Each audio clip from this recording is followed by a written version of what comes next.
తెలంగాణలో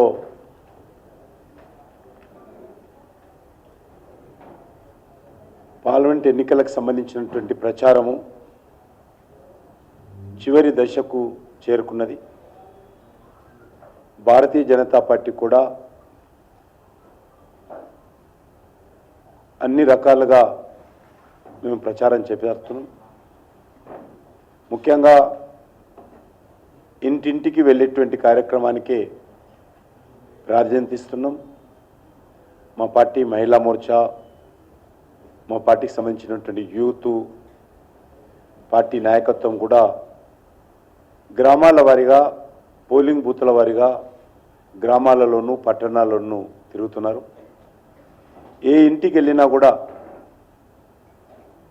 ఏ ఊరికి వెళ్ళినా కూడా అద్భుతమైనటువంటి స్పందన ఈరోజు భారతీయ జనతా పార్టీ కనిపిస్తుంది.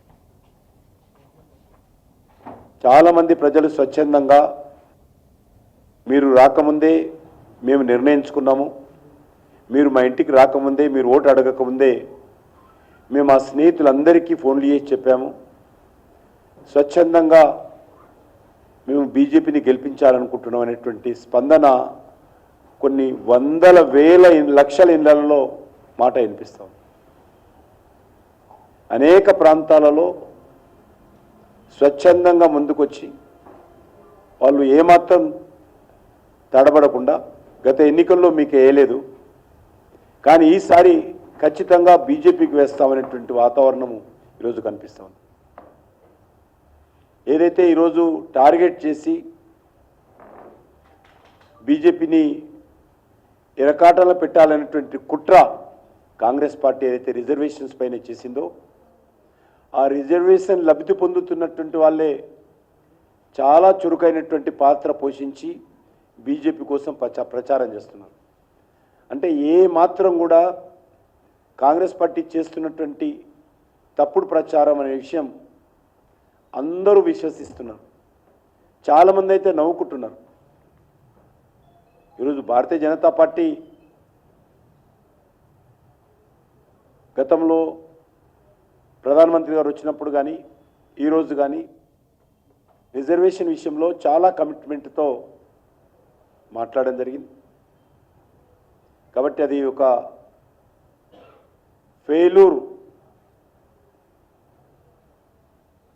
ఫెయిల్యూర్ అయినటువంటి అపవాదు మా మీద మోపేటువంటి ప్రయత్నం చేయడం జరిగింది కాంగ్రెస్ పార్టీ.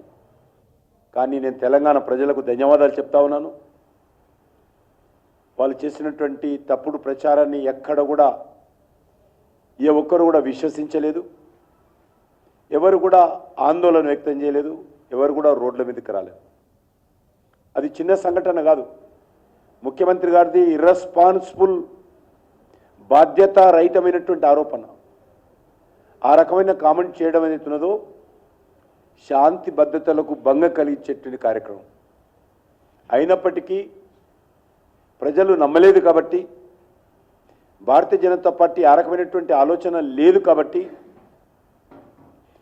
నరేంద్ర మోడీ గారి నాయకత్వంలో ఒక బీసీ సామాజిక వర్గానికి చెందినటువంటి వ్యక్తి ఈ దేశానికి మొట్టమొదటగా ప్రధానమంత్రి అయ్యాడు కాబట్టి, ఆయన గత 9.5 సంవత్సరాలుగా బడుగు బలైన వర్గాల కోసం, బడుగు బలైన వర్గాల సంక్షేమం కోసం కృషి చేస్తున్నాడు కాబట్టి, ఆయన నాయకత్వాన్ని విశ్వసిస్తున్నారు కాబట్టి, ఆయన నేతృత్వంలోని దేశం ముందుకెళ్తుంది కాబట్టి ఈరోజు ప్రజలు ఎవ్వరు కూడా కాంగ్రెస్ పార్టీ చేసినటువంటి రిజర్వేషన్ల సమస్య ఎవరు కూడా సీరియస్గా తీసుకోలేదు.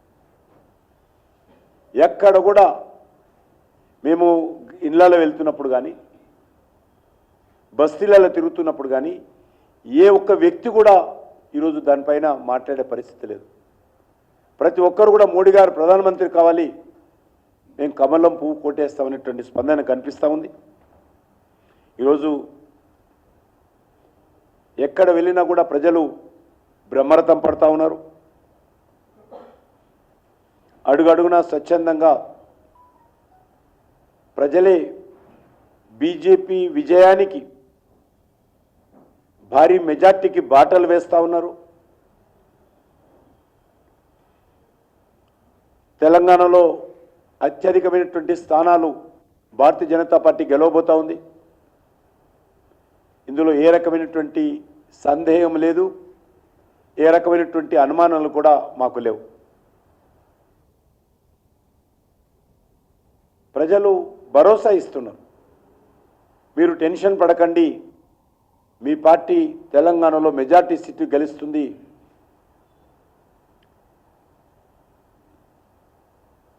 వారు ఒకటే చెప్తున్నారు, భారతీయ జనతా పార్టీ దేశంలో రావాలి నరేంద్ర మోడీ గారి నాయకత్వంలో అనేటువంటి మాట 1కి 10 సార్లు. ఇంట్లో ఒక వ్యక్తి ఉంటే ఒక వ్యక్తి కాదు, ఇంట్లో ఉన్నటువంటి ప్రతి ఒక్క వ్యక్తి కూడా పోటీలు పడి ఈరోజు మా కార్యకర్తలు ఇంటింటికి వెళ్తున్నప్పుడు మాట్లాడుతున్నటువంటి పరిస్థితి. చాలామంది మేము ఇంటింటికి వెళ్తున్నప్పుడు బీజేపీ నుంచి వచ్చాము అని చెప్పగానే డోర్ మొత్తం ఓపెన్ చేయడం, లోపలికి ఆహ్వానించడం, కుటుంబ సభ్యులందరినీ పిలవడం, ఓ బీజేపీ కార్యకర్త వచ్చిండు అని ఒక సంతోషం పట్టలేక పరిస్థితి ఉన్నది. గతంలో కూడా మేము వెళ్ళాం, డోరు సగమే తెలిసి కరపత్రం తీసుకొని సరే అని పంపించేవారు. కానీ ఈరోజు పరిస్థితి మారింది. ఎంత నెగటివ్ ప్రచారం బీజేపీ పట్ల చేశారో అంత పాజిటివ్గా ఓటర్స్ బీజేపీకి అనుకూలంగా మారుతుంది. ఎంత తప్పుడు ప్రచారం చేశారో అంత ప్రేమ ఆప్యాయతతో తెలంగాణలో ఉన్నటువంటి ప్రజలు భారతీయ జనతా పార్టీని ఆదరిస్తున్నారు. కారణము, ఈ రాష్ట్రంలో గతంలో టీఆర్ఎస్ పార్టీ కోటేశారు, 10 సంవత్సరాలు పరిపాలన చేశారు. అంతకుముందు 10 సంవత్సరాలు కాంగ్రెస్ పార్టీ పరిపాలన చేసింది. ఇప్పుడు మళ్ళీ కాంగ్రెస్ పార్టీ అధికారంలోకి వచ్చింది. కాబట్టి తెలంగాణ ప్రజలు ఈసారి బీజేపీకి మెజార్టీ సీట్లు వస్తాం, మెజార్టీ ఓట్లు వేద్దామనేటువంటి ఆలోచనకు నిర్ణయం తీసుకున్నారనే విషయాన్ని మనం చేస్తాను. ఇది చూసి కాంగ్రెస్ పార్టీకి కలవరం పెరిగిపోతూ ఉంది. ప్రత్యేకంగా ముఖ్యమంత్రి గారికి తీవ్రమైనటువంటి అసహనం పెరిగిపోయింది. ఇది ఆయన ప్రతి మీటింగ్లో చేస్తున్నటువంటి ఉపన్యాసాలను చూసినా మనకు స్పష్టంగా కనిపిస్తూ ఉంది. ముఖ్యమంత్రి గారు తన స్థాయిని మరిచి, అంటే తాను ఇంకా ముఖ్యమంత్రి అయినట్టు ఆయన భావించడం లేదు. తను ముఖ్యమంత్రి అనుకుంటే ఈ రకంగా మాట్లాడాడు. ఆయన ముఖ్యమంత్రి స్థాయిని మరిచి ఆయన ఈరోజు మాట్లాడుతున్నాడు. నిన్నను మొన్న జర్నలిస్టులు చెప్పారు నాకు, జర్నలిస్టులు ఏదో ప్రశ్న వేస్తే జర్నలిస్టుని జైల్లో వస్తే బుద్ధి వస్తుంది అంటారు. అదా నిజమేనా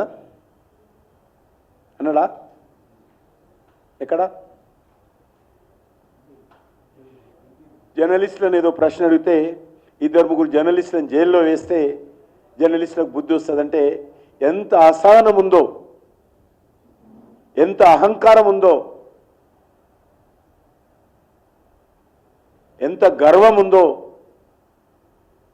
దీన్ని బట్టి మనం అర్థం చేసుకోవచ్చు. ముఖ్యమంత్రి గారికి బూతులు మాట్లాడము, పెద్ద పెద్ద కోతలు కోయడము తప్ప చేతలు ఏమీ లేవు. ఒక చేతలు ఉన్నాయి, ట్యాక్సీ వసూలు చేసే చేతలు ఉన్నాయి తప్ప తెలంగాణ ప్రజలకు మేలు చేసే చేతలు లేవు.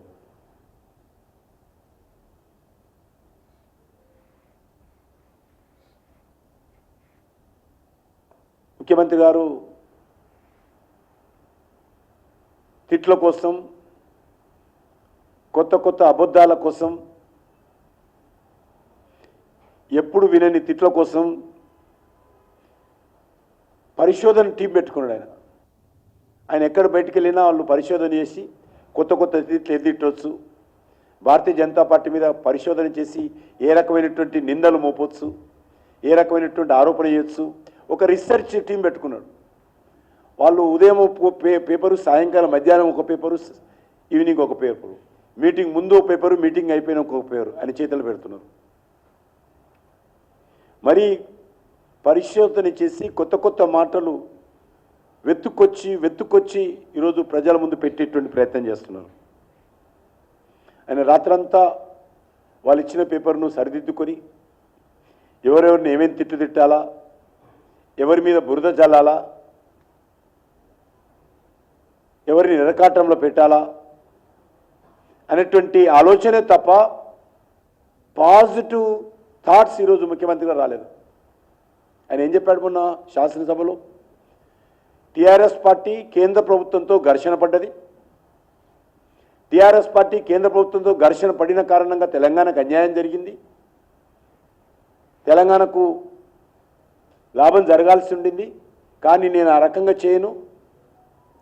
నేను తెలంగాణ అభివృద్ధి కోరుకుంటున్నాను కాబట్టి నేను కేంద్ర ప్రభుత్వంతో సఖ్యతతో ఉంటాను, రాష్ట్రానికి రావాల్సినటువంటి అన్ని నిధులు తెచ్చుకుంటానన్నాడు. మళ్ళీ ఈరోజేమో గార్దుగుడ్డు పెట్టుకొని ఊరేగుతున్నాడు. పరస్పర విరుద్ధము. ఆయన ఏమన్నాడు మొన్న? కేంద్ర ప్రభుత్వంతో ఇస్తుంటే ఇంకేమన్నారు? ఒక మంత్రి అయితే కేంద్ర ప్రభుత్వం పలానా ప్రాజెక్టుకి ఇస్తా అంటే నువ్వు తెచ్చుకోలేదు, నీ కారణంగా తెలంగాణ నష్టపోయిందని చెప్పారు. శాసనసభలో కేంద్ర ప్రభుత్వాన్ని పొగిడారు. మరి ఎన్నికలకు ముందొచ్చినాక ఏం రోగం వచ్చింది ఇలా అడుగుతాను. ఎందుకు మాట మారుస్తున్నారు? ఈరోజు కేంద్ర ప్రభుత్వం బురద జల్లే ప్రయత్నం. బీఆర్ఎస్కు, కాంగ్రెస్ పార్టీకి, భారతీయ జనతా పార్టీ నేతృత్వంలోని కేంద్ర ప్రభుత్వం పట్ల రెండు ఒకటే వైఖరి అవలంబిస్తున్నాయి. స్వార్థపూరితమైనటువంటి వైఖరి. వాళ్ళు ఎంతసేపు అప్పుడు కేసీఆర్ ఏమనుకున్నాడు? మున్సిపల్ కార్పొరేషన్లో గెలవద్దు, హుజూరాబాద్లో గెలవద్దు, దుబ్బాకలో గెలవద్దు అని ఆ రోజు ఆయన భావించాడు. గెలవడంతో బీజేపీ మీద అనేక రకాల విమర్శలు కురిపించాడు. రేవంత్ రెడ్డి ఏమనుకుంటున్నాడు? ఇక తెలంగాణ అంతా నాదే, కేసీఆర్ నిజాం పోయాడు, నేను ఒక నిజాం, కొత్త నిజాం వచ్చాను ఈయన అనుకుంటున్నాడు. కాబట్టి ఈరోజు పరిస్థితి భారతీయ జనతా పార్టీ సానుకూలమైనటువంటి వాతావరణము తెలంగాణలో అన్ని ప్రాంతాల్లో కనిపిస్తూ ఉంటే ముఖ్యమంత్రి గారు డైజెస్ట్ చేసుకునేటువంటి పరిస్థితుల్లో ఒక అభద్రతా భావంతో, ఒక కలవరంతో, ఒక అసహనంతో ఈరోజు ముఖ్యమంత్రి గారు వేరేస్తున్నారని మనం చేస్తా ఉన్నాను. అబద్ధాలు ప్రచారం చేయడంలో కేసీఆర్ కుటుంబము, రేవంత్ రెడ్డి పోటీలు పడతా ఉన్నారు. భారతీయ జనతా పార్టీకి వ్యతిరేకంగా, భారతీయ జనతా పార్టీ పైన బురద జల్లే విషయంలో, భారతీయ జనతా పార్టీ పట్ల అబండాలు మోపే విషయంలో కేసీఆర్ కుటుంబము, రేవంత్ రెడ్డి పోటీలు పడి మాట్లాడుతున్నారు. ఇంతకంటే దురదృష్టం లేదు. ఈ దేశ ప్రధానమంత్రి స్వయంగా వచ్చి తెలంగాణ గడ్డ మీద చాలా స్పష్టంగా నా కంఠంలో ప్రాణం ఉన్నంత వరకు రిజర్వేషన్స్ సమర్థవంతంగా అమలు చేసే విధంగా చర్యలు తీసుకుంటానని చెప్తే ఇద్దరు చెరొక రకంగా, ఇంకో ఆయన అంటాడు యూటీ, టీఆర్ఎస్ ఏమో యూటీ వద్ద, లేకపోతే కృష్ణానదిని ఢిల్లీ తీసుకుపోతాడు, లేకపోతే గోదావరి నదిని ఢిల్లీ తీసుకుపోతాడు. ఏమైనా అర్థం ఉందా మీరు మాట్లాడే మాటలలో? యూటీ ఎక్కడొచ్చింది? ఎక్కడ చర్చ జరిగింది? కేసీఆర్ గారు మీ కుటుంబం అట్లా మాట్లాడమేంటి? గోదావరి కృష్ణ నీళ్లు కేంద్ర ప్రభుత్వం ఎక్కడ తీసుకుపోతుంది? నీ చేతగాని తనంతో ఈరోజు గోదావరి కృష్ణా నీళ్లు ఈరోజు నష్టపోతుంది తెలంగాణ ప్రజలు. కాళేశ్వరం ప్రాజెక్టు, మేడిగడ్డ ప్రాజెక్టు ఈరోజు నీళ్లు నింపే పరిస్థితి లేదు. వర్షాకాలం ప్రారంభం కాబోతుంది ఇంకో 2 నెలల్లో. దానికి ఎవరైనా బాధ్యుడంటే కేసీఆరే. నువ్వు అది మర్చిపోయి నీ వైఫల్యం, నీ తప్పుడు కారణంగా తెలంగాణ ఈరోజు సమాజం నష్టపోతూ ఉంటే కృష్ణా నది, గోదావరి నది కేంద్రం చేతిలో పెట్టాడు. మాకెందుకండి? ఎక్కడ పెట్టుకుంటున్నాం? ఏదైనా కేంద్ర ప్రభుత్వము ఇంకెక్కడైనా మళ్ళిస్తుందా? చిన్న చిన్న సిల్లి విషయాలు, కనీసం పొంతలేనటువంటి మాటలు, ప్రజలకు అర్థం కాకుండా ఉండేటువంటి మాటలు. ఇన్ని 10 సంవత్సరాలుగా లేదంటే కేంద్ర ప్రభుత్వం వచ్చేట మొత్తం గోదావరి కృష్ణ వాళ్ళ చేతిలో పెట్టుకొని పెత్తనం చేస్తారు. దానికి వ్యతిరేకంగా నేను పోరాటం చేస్తా అని కేసీఆర్ అంటున్నాడు. ఫామ్ హౌస్లో కూర్చొని పోరాటం చేస్తాడట. ఈ యొక్క అబద్ధాలు మాట్లాడడంలో, అబండాలు వేయడంలో, తప్పుడు ప్రచారం చేయడంలో ఈరోజు కేసీఆర్ కుటుంబానికి రేవంత్ రెడ్డికి ఆస్కార్ అవార్డులు ఇవ్వచ్చు. దానికి మంచి సూట్ అవుతారు ఇద్దరు కూడా. నిజంగా రేవంత్ రెడ్డి ఆ రోజు అసెంబ్లీలో మాట్లాడుతున్నప్పుడు మేము కేంద్ర ప్రభుత్వంతో సఖ్యత, ఇప్పుడేమంటున్నాడు, ఏమిచ్చింది తెలంగాణకు గాడిద గుడ్డు అని మాట్లాడము ఒక ముఖ్యమంత్రి స్థాయికి ఏ రకంగా? నేను ఉత్తరం రాశాను, నేను చాలా ఈరోజు మళ్ళీ చెప్తున్నాను రేవంత్ రెడ్డి గారికి, నువ్వు ఎలక్షన్స్ తయారైన ఎలక్షన్ల తర్వాత కూడా సిద్ధంగా ఉన్నాను నేను. నువ్వు ఎలక్షన్లో బిజీ ఉండొచ్చు, ఎలక్షన్లో మా మీద ఏదో రకంగా బండాలు మోపి ఓట్లు కొల్లగొట్టాలని చూడొచ్చు, గెలవాలని చూడు. ఎలక్షన్ల తర్వాత కూడా భారతీయ జనతా పార్టీ తరఫున లేక కేంద్ర ప్రభుత్వం తరఫున అయినా సరే, అప్పటికి ఏమవుతుందో తెలియదు కాబట్టి భారతీయ జనతా పార్టీ తరఫున అయితే ఖచ్చితంగా మేము తెలంగాణకి ఏమిచ్చామో, రేవంత్ రెడ్డి గాడిద గుడ్డు ఎక్కడి నుంచి తెచ్చాడో, ఏ గాడిద గుడ్డు పెట్టిందో ఆయనకు, ఏ గాడిద గుడ్డు పెడితే ఆ గుడ్డు ఆయన దగ్గరకు వచ్చిందో, ఆ గుడ్డు తీసుకొని తల మీద పెట్టుకుని ఏ రకంగా ఊరేగుతున్నాడో, దీని మీద చర్చకు సిద్ధంగా ఉన్నా నేను. తెలంగాణకు మేము ఏమిచ్చాం? 9 లక్షల కోట్లకు పైగా గత 9 సంవత్సరాలుగా తెలంగాణలో కేంద్ర ప్రభుత్వం ఖర్చు పెట్టినటువంటి విషయానికి ప్రతి నయా పైసా లెక్క చెప్పడానికి సిద్ధంగా ఉన్నా నేను. నీకు 9 లక్షల కోట్లు గాడిద గుడ్డులాగా అనిపిస్తున్నాయి. పేదవాళ్ళందరికీ 5 కేజీల బియ్యం వస్తే రేవంత్ రెడ్డి గాడిద గుడ్డులాగా అనిపిస్తున్నది. తెలంగాణలో యూరియా పరిశ్రమ తీసుకొస్తే ఆయన గాడిద గుడ్డులాగా అనిపిస్తున్నది. నువ్వేం చేశావు అడుగుతా ఉన్నాను. డిసెంబర్ 9న మా సోనియమ్మ జన్మదినము, డిసెంబర్ 9 లోపల అప్పులు తీసుకోండి, మేము డిసెంబర్ 9న నేను వస్తున్నా, 2 లక్షల రైతుల మాఫీ చేస్తున్నావు కదా, ఎందుకు ఈరోజు మాట మార్చావు? ఎందుకు ఇవ్వలేకపోయావు? ఎందుకు ఈరోజు రేవంత్ రెడ్డి గాడిద గుడ్డు ఈరోజు రైతులను ఎత్తున పెట్టాడు ఆయన? అది రేవంత్ రెడ్డి గుడ్డ గాడిద గుడ్డ ఆయన చెప్పుకోవాలి. ఇంత చిల్లరగా వివరించడం ఏదైతున్నదో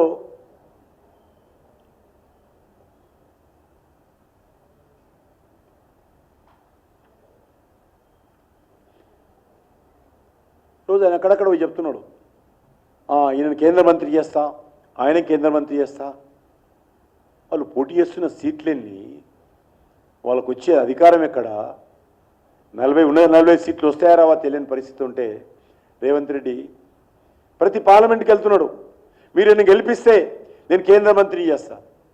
నాకు తెలిసినంత వరకు కేంద్ర మంత్రులను చేసేది ప్రధానమంత్రి ఎన్నికైన తర్వాత ప్రధానమంత్రి పరిధిలో ఉంటుంది. వాళ్ళకు ప్రధానమంత్రే లేడు, ప్రధానమంత్రి అభ్యర్థే లేడు, వాళ్ళు గెలిచేది లేదు, సచ్చేది లేదు, వాళ్ళు పోటీ చేస్తున్న సీట్లే తక్కువ. మరి ఏ రకంగా ఆయన ఇట్లా చేస్తాము అట్లా చేస్తాము, ఆయన పోర్టుపోలియోలు కూడా ఇచ్చేస్తున్నాడు రాహుల్ గాంధీ, రేవంత్ రెడ్డి. ఈయన ఫలానా మినిస్ట్రీ చేస్తా, ఈయన ఫలానా మినిస్ట్రీ, ఇక హైదరాబాద్లో చేస్తా అంటే ఒప్పుకుంటాను నేను. తెలంగాణ గవర్నమెంట్లో కేంద్ర ప్రభుత్వంలో కూడా ఏ మంత్రి చేస్తానో ఈయన చెప్పేస్తున్నాడు. ఈ రకంగా ప్రజలను మభ్యపెట్టేటువంటి ప్రయత్నం చేయడం అవుతున్నదో అది రేవంత్ రెడ్డి గారికే దక్కుతుంది. అది అంతేకాదు, ఈరోజు రైతు భరోసాను ఎన్నికల సంఘం ఆపింది. అసలు రైతు భరోసా ఎప్పుడు ఇవ్వాల్సి ఉండింది? ఎన్నికల షెడ్యూల్ వస్తుందని తెలుసు కదా, ఇంత ఆలస్యం కారణం ఎవరు? మేమైతే కంప్లైంట్ చేయలే. ఈరోజు దాని మీద కూడా భారతీయ జనతా పార్టీ విరుద్ధలే. ప్రతి విషయానికి ఈరోజు ఏ అవకాశం వస్తే అవకాశం, ఏదైనా కూడా రాజకీయాలలో షార్ట్ కట్ మెథడ్స్ ఇదే అంటారు. ఈరోజు ముఖ్యమంత్రి కావాలా, సమాజం ఏమైపోయినా పర్లేదు, నేను ముఖ్యమంత్రిగా ఉండాలా, సమాజం ఏమైపోయినా పర్లేదు అనేటువంటి షార్ట్ కట్ మెథడ్ ఏదైతే ఉన్నదో ఇది దేశాలకు కానీ తెలంగాణకు కానీ ఏమాత్రం లాభం జరగదని ఈ సందర్భంగా మనం చేస్తున్నాం.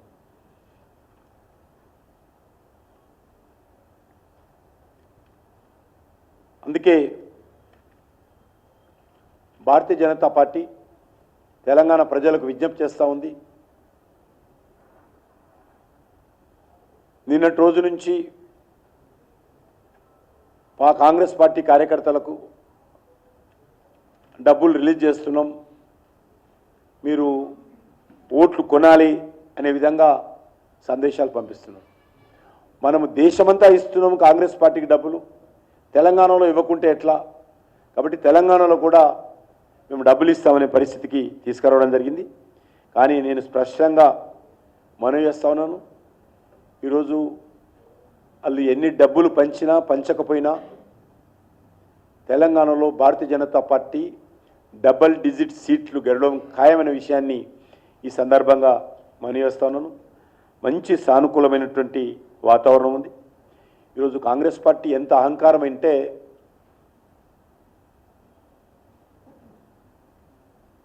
కాంగ్రెస్ పార్టీ యువ నాయకుడు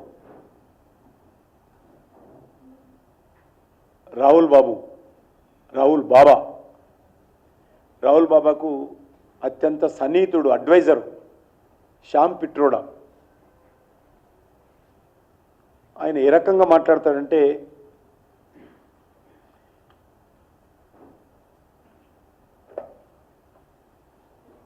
ఈస్ట్ ప్రాంతంలో ఉన్నటువంటి ఇండియన్స్ అంతా కూడా చైనా వాళ్ళట, వెస్ట్ ప్రాంతంలో ఉన్నటువంటి వాళ్ళంతా కూడా అరబ్బుల్లాగా ఉంటారట,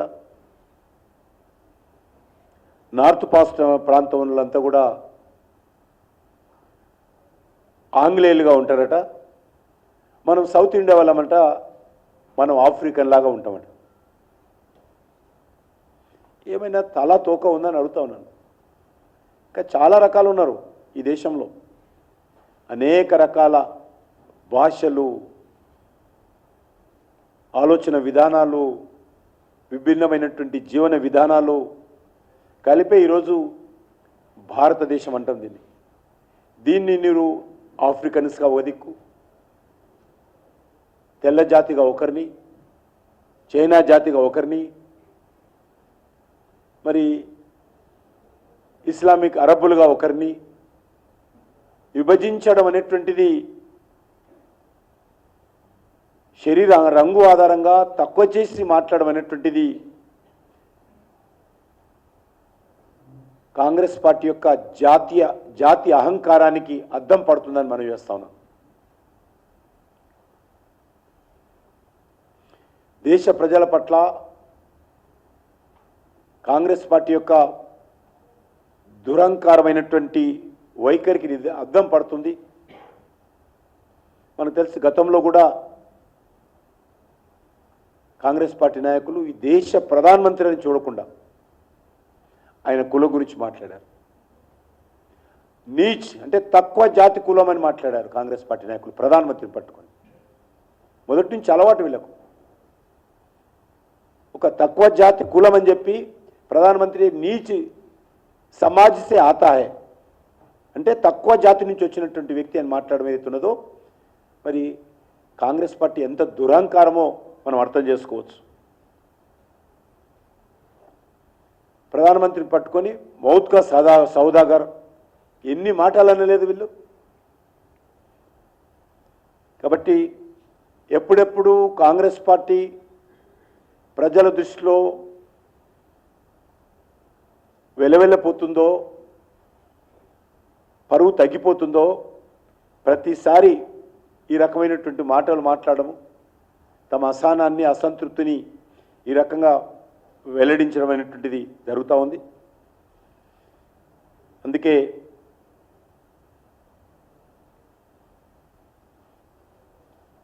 తెలంగాణ ప్రజలందరూ కూడా వచ్చే పార్లమెంట్ ఎన్నికల్లో ఏదైతే మీరు ఆదరణ చూపిస్తున్నారో స్వచ్ఛందంగా ముందుకు రావాలని, వస్తున్నటువంటి సర్వేలు ఏవైతున్నాయో అటు ఇటు కనిపించినప్పటికీ కూడా ఏమాత్రం మీ ఆలోచన మరి స్పష్టంగా భారతీయ జనతా పార్టీ గెలవాలని అయితే కోరుకుంటున్నారో ఆ ఆలోచనతో ముందుకెళ్లాలని కోరుకుంటున్నాను. ఈరోజు ప్రధానమంత్రి గారి సభలు కరీంనగర్ పార్లమెంట్లోను, వరంగల్ పార్లమెంట్లోను విజయవంతం జరిగాయి. మార్నింగ్ 10 o'clock, మార్నింగ్ 10 గంటలకు అంత పెద్ద సభ జరగడం అనేటువంటిది కరీంనగర్లో అద్భుతంగా జరిగింది. ఆ తర్వాత మిట్ట మధ్యాహ్నం సరిగ్గా 12 గంటలకు 11:30 12 గంటలకు వరంగల్లో జరిగింది.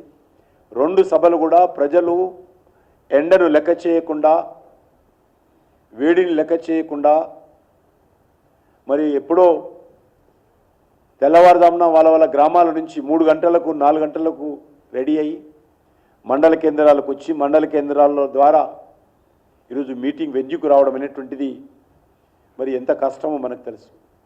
అయినప్పటికీ ఈరోజు భారతీయ జనతా పార్టీ నరేంద్ర మోడీ గారి యొక్క సభ వినాలి, చూడాలి అనేటువంటి ఆకాంక్షతో ఆ సభను జయప్రదం చేయడం జరిగింది.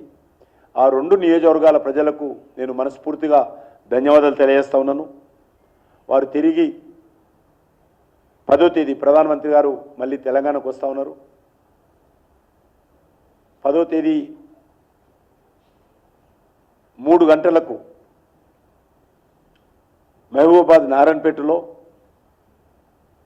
4:30కు మన హైదరాబాద్లోని ఎల్బీ స్టేడియంలో మరో 2 బహిరంగ సభల్లో మాట్లాడతారు. ఎల్బీ స్టేడియం మీటింగు ప్రధానమంత్రి గారికి సంబంధించినంత వరకు తెలంగాణ రాష్ట్రంలో ఈ పార్లమెంట్ ఎన్నికలకు సంబంధించినటువంటి చివరి ప్రచార సభ అవుతుంది. కాబట్టి వారి చివరి ప్రచార సభ అది ఒక హైదరాబాద్లో ఉన్నటువంటి నగర ప్రజలకే కాకుండా యావత్ తెలంగాణ ప్రజలకు కూడా ఆ యొక్క సభ నుంచి వారు సందేశం ఇవ్వబోతూ ఉన్నారు. కాబట్టి ఈ 2 సభలు కూడా మరి విజయవంతం చేయాల్సిందిగా నేను ప్రజలను కోరుకుంటున్నాను. అదేవిధంగా అమిత్ షా గారు భారత హోంశాఖ మంత్రి వారు రేపు వస్తున్నారు. వారు రేపు భువనగిరిలో జరిగేటువంటి బహిరంగ సభలో వారు పాల్గొంటారు. రేపు అది కూడా ఆల్మోస్ట్ 10 గంటలకే భువనగిరిలో బహిరంగ సభ ఉంటుంది ఉదయం.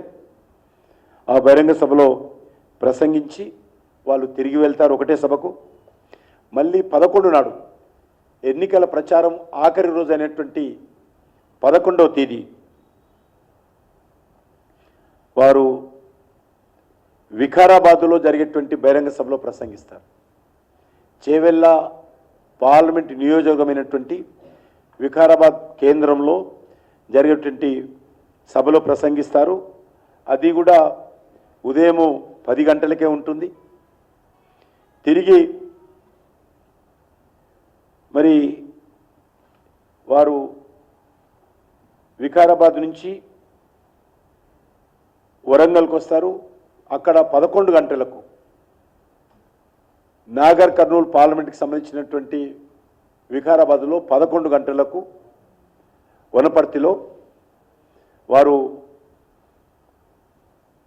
నాగర్ కర్నూలు వనపర్తిలో వారు అక్కడ ప్రసంగిస్తారు. 11వ తేదీ వారు 2 సభల్లో వాళ్ళు పాల్గొంటారు. దాంతో ఈ యొక్క ఎన్నికల ప్రచారం జాతీయ నాయకులకు సంబంధించినటువంటి కార్యక్రమం పూర్తవుతుంది.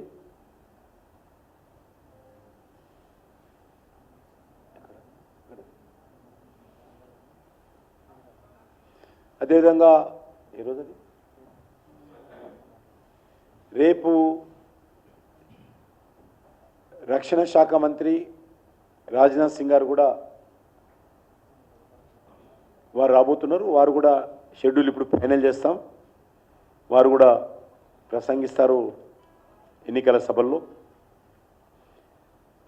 11 నాడు అన్ని ప్రాంతాల్లో కూడా పూర్తి స్థాయిలో 11 వరకు ప్రతి ఓటర్ను కలిసేటువంటి కార్యక్రమానికే మేము ప్రాధాన్యత ఇస్తున్నాం.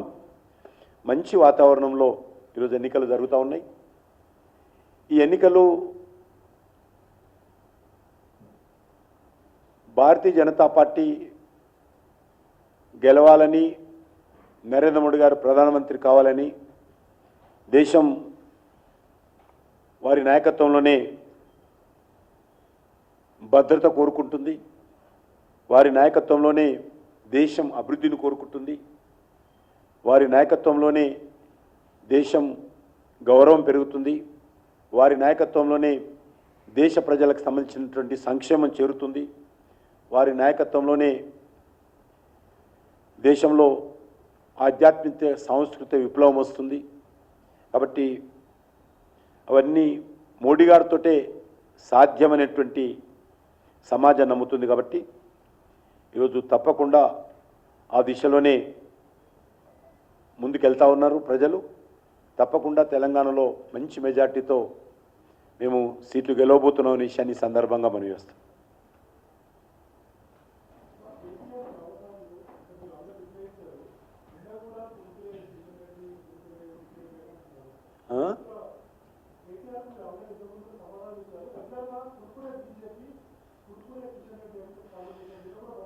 ఆయనకు నీ చెప్పినా కూడా ఆయనకు అంటే ఇక ఆ చిల్లర మాటలకు జవాబు చెప్పొద్దు.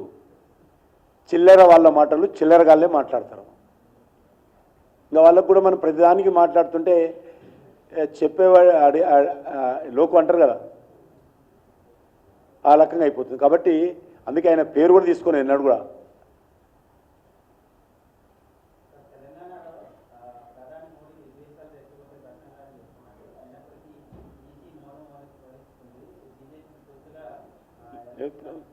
వాళ్ళందరూ ప్రధానమంత్రి మెచ్చుకుంటారని ఎందుకు అనుకుంటాను?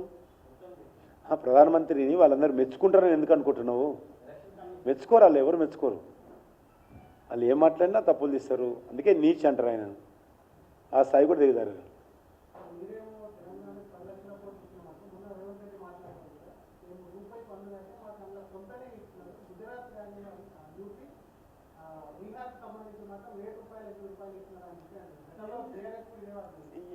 నేను దానికి సిద్ధంగా ఉన్నాను కదా చర్చకు.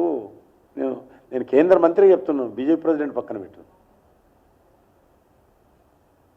అసలు ఇప్పుడు హైదరాబాద్లో మనకు ట్యాక్స్ వస్తుంది, ఆదిలాబాద్కు ఖర్చు పెడతాం. హైదరాబాద్ నువ్వు అట్లే అంటావు రేపు మేము ఇక్కడ పన్ను వసూలు వేస్తాం, అంతా ఇక్కడనే ఖర్చు పెట్టాలి, ఆదిలాబాద్కి ఎట్లా పంపిస్తామంటే చెప్పు. నువ్వు రేపు నువ్వు పన్ను ట్యాక్స్ కడుతున్నావు కదా హైదరాబాద్లో, నువ్వు పన్ను వస్తువు మీద జిఎస్టీ కడతావు, లేకపోతే అన్నీ కడతావు కదా. నువ్వు రేపు నువ్వేదో ప్రశ్నించావు అనుకో, అర్థం ఉంటుంది దానికి. కాబట్టి అర్థం లేనట్టు ఉంటుంది. ఇప్పుడు డిఫెన్స్ ఉంటాయి, అన్నీ ఉంటాయి, రకరకాలు ఉంటాయి. అయినప్పటికీ కూడా మేము చర్చకు సిద్ధంగా ఉన్నాం. భారతీయ ఇప్పుడు ఈరోజు 26,000 కోట్లతోటి రీజనల్ రింగ్ రోడ్ శాంక్షన్ చేసింది. దేశంలో ఎక్కడ లేదు, మన దగ్గర వచ్చింది. Railway manufacturing unit, coach factory అంటారు. రైల్వే మ్యానుఫ్యాక్చరింగ్ యూనిట్లో కోచ్లు తయారు చేస్తాము, వ్యాగన్స్ తయారు చేస్తాము, ఇంజన్స్ తయారు చేస్తాము. ఇంటిగ్రేటెడ్ ఫ్యాక్టరీ అది. నువ్వు కోచ్ ఫ్యాక్టరీ ఒకటే కావాలి, వ్యాగన్స్ వద్దు, ఇంజన్స్ తయారు చేయొద్దంటే ఏమన్నమాట? అర్థం ఉంది ఏమన్నా? ప్రధానమంత్రి గారు స్వయంగా వచ్చి పూంపు చేస్తే కేసీఆర్ రూమ్లోకి వెళ్ళి బయటికి రాడు, ఫామ్ హౌస్లో కాళ్ళు బారజాపుకొని కూర్చుంటాడు. ఆయన ఈరోజు ఆ ఓపిక లేదు కానీ ఈరోజు మాకేమిచ్చింది అది ఏం చెప్తాం మనం?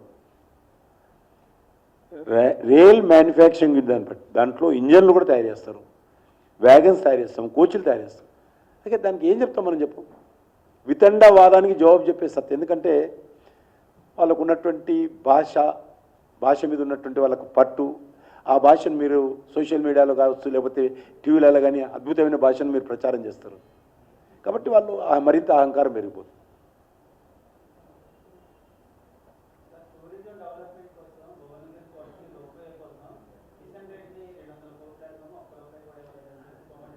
ఆయన కనీసము అవగాహన లేకుండా మాట్లాడుతున్నారు. టూరిజం డిపార్ట్మెంట్ స్టేట్ గవర్నమెంట్కి ఒకసారి రివ్యూ చేసుకోవాలి. మంత్రి కాదు కదా, ఏమైందో తెలుసుకుంటే ఆల్రెడీ డబ్బులు శాంక్షన్ చేసినాం, డిపిఆర్ వచ్చింది, మంజూరు అయిపోయింది, అగ్రిమెంట్స్ కూడా అయిపోయినాయి, కన్సల్టెన్సీస్ కూడా పెట్టాము.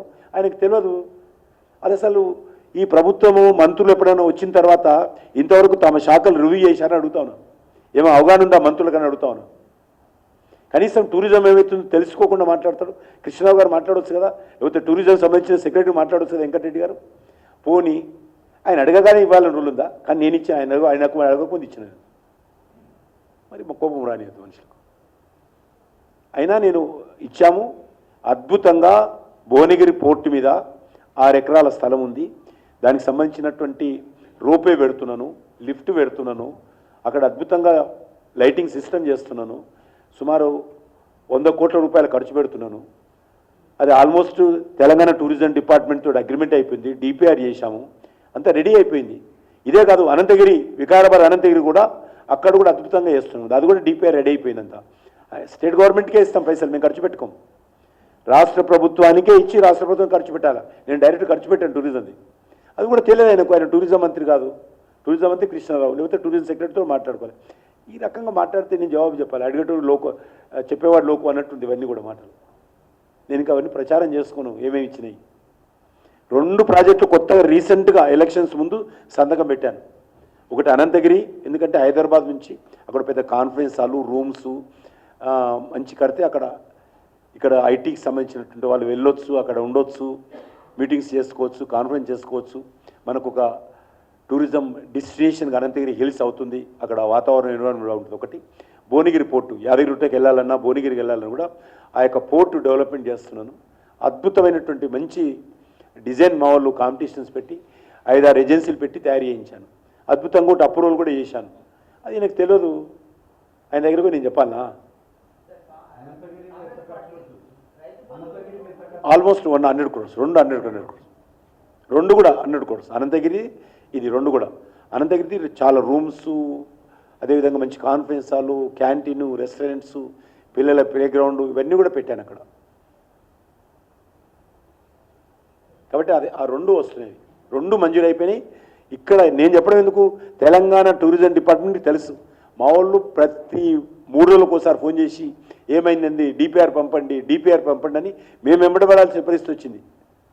ఇక్కడ ఇప్పటికే ఇచ్చిన ఇంకా డిపిఆర్ రాలే. ఇక్కడ టూమ్స్కి ఇచ్చిన డబ్బులు అది కోట్ల కేసు వేశారు ఎవరు, ఇంతవరకు నడుస్తలేదు పని. ఇప్పుడు భద్రాచలం టెంపుల్కు టూరిజం డిపార్ట్మెంట్ డబ్బులు ఇచ్చినాను, ఆ పని ఇంకా పూర్తి కాల. రామప్ప టెంపుల్కు టూరిజం డిపార్ట్మెంట్ డబ్బులు ఇచ్చినాను, ఆ పని పూర్తి కాల. మా యొక్క అంబర్పేటలో మరి బల్కంపేట ఎల్లమ్మ టెంపుల్ డబ్బులు ఇస్తున్నాం, మంజూరు చేశాం, అది వాళ్ళే చేయాలి. స్టేట్ గవర్నమెంట్ టూరిజం డిపార్ట్మెంట్ చేయాలి, ఇవన్నీ కూడా వాళ్ళ చేతికి ఇస్తాం, మేము ఖర్చు పెట్టాం. We will give money with certain program schedule, DPR ready అయినాక దీని ప్రకారం అగ్రిమెంట్ చేసుకొని డబ్బులు ఇస్తాం. ఇవన్నీ కూడా వాళ్ళకే ఇస్తాం.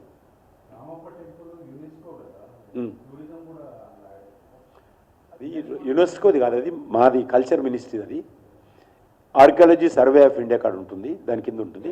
దాంట్లో ఇంటర్నల్ ఏదైతే క్యాంపస్ ఉందో దాంట్లో అంతా మేము యునెస్కో ఏముండదు, యునెస్కో మాకు ఆదేశాలు ఇస్తుంది, మేము ఇంప్లిమెంట్ చేస్తాం, వాళ్ళ స్టాండర్డ్ మెయింటైన్ చేస్తాం.